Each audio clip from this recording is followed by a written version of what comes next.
Welcome to 50 shades of sentence. आज हम बात करेंगे गुड बाय किस अंदाज से कह सकते हैं। So I have brought to you 13 expressions.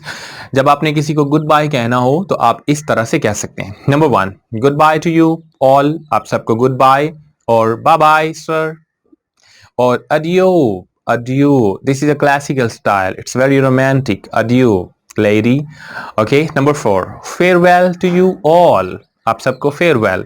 Number 5, adios, amigos. I think this is an Italian expression, but now it's common, and it means के okay दोस्तों, अल्लाह हाफिज। Number 6, see you again, pal. Okay भाई, फिर बाद में मिलेंगे। Number 7, talk to you later, buddy. अच्छा भाई दोस्त, आप बाद में मिलेंगे। Right? और Number 7, I gotta go now. आप मुझे जाना चाहिए।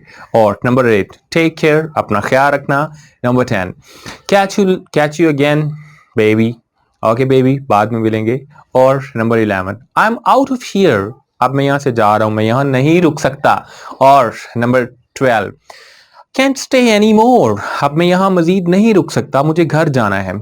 और Number 13, I have to leave now. अब मुझे चलना चाहिए, मुझे घर से कॉल्स आ रही हैं, अब मैं नहीं रुक सकता। That's it for today. See you next time.